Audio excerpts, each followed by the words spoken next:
एक था अर्जुन, जैसा नाम वैसा रूप। समझदारी में भी उसका मुकाबला कोई नहीं कर सकता था। एक दिन उसने अपने घर के बाहर बड़े बड़े अक्षरों में लिख दिया, यहां बुद्धि बिकती है। उसका घर बाजार के बीचों बीच था। हर आने जाने वाला वहां से जरूर गुजरता था। लोग बोर्ड देखकर हंसते और आगे बढ़ जाते, मगर अर्जुन को विश्वास था कि उसकी दुकान एक दिन जरूर चलेगी। एक दिन एक अमीर साहूकार का बेटा विक्रम वहां से गुजरा। बोर्ड देखकर उससे रहा नहीं गया। वह अंदर जाकर अर्जुन से बोला, यहां कैसी बुद्धि मिलती है और उसकी कीमत क्या है? अर्जुन ने कहा, यह इस पर निर्भर करता है कि तुम कितने पैसे खर्च करना चाहते हो।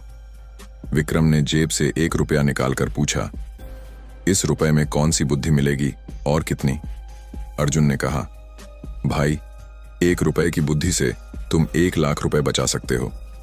विक्रम ने 1 रुपया दे दिया।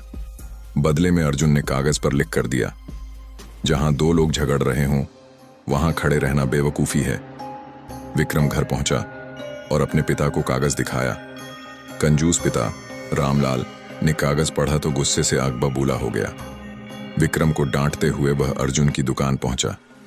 कागज की पर्ची अर्जुन के सामने फेंकते हुए बोला, मेरा रुपया वापस करो।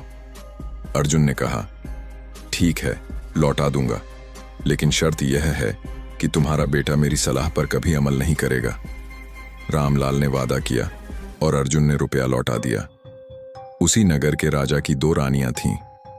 एक दिन राजा अपनी रानियों के साथ बाजार से गुजरा। दोनों रानियों को हीरों का एक हार पसंद आ गया।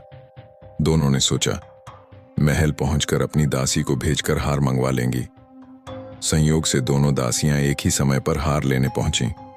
बड़ी रानी की दासी बोली, मैं बड़ी रानी की सेवा करती हूं, इसलिए हार मैं लेकर जाऊंगी।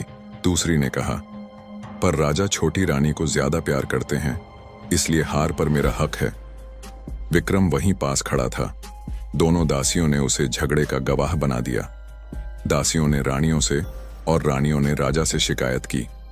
राजा ने कहा, झगड़े का फैसला कल होगा, गवाह के तौर पर विक्रम को बुलाओ। यह सुनकर विक्रम परेशान और पिता रामलाल हैरान। दोनों अर्जुन की दुकान पहुंचे, माफी मांगी और मदद मांगी। अर्जुन ने कहा, मदद तो करूंगा, लेकिन अब अक्ल की कीमत 5000 रुपए है। मरता क्या ना करता। रामलाल ने 5000 दिए।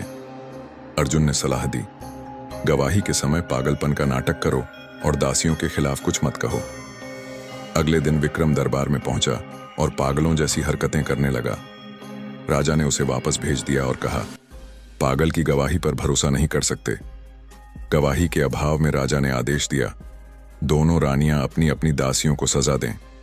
बड़ी रानी खुश हो गई, जबकि छोटी रानी नाराज। विक्रम को जब यह पता चला कि छोटी रानी उससे नाराज है, तो वह फिर अर्जुन की दुकान पहुंचा। अर्जुन ने कहा, अब अक्ल की कीमत 10,000 रुपए। विक्रम ने पैसे दिए।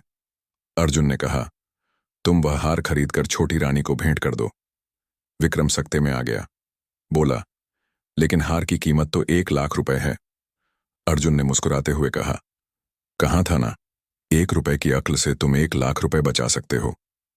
विक्रम को हार खरीदकर भेंट करना पड़ा। उधर अर्जुन की दुकान चल निकली और इधर कंजूस रामलाल सिर पीटता रह गया। तो दोस्तों, आप ही बताइए, आपने इस कहानी से क्या सीखा? और अगर यह कहानी आपको पसंद आई हो तो प्लीज इस वीडियो को एक लाइक और एक शेयर जरूर कर देना। धन्यवाद।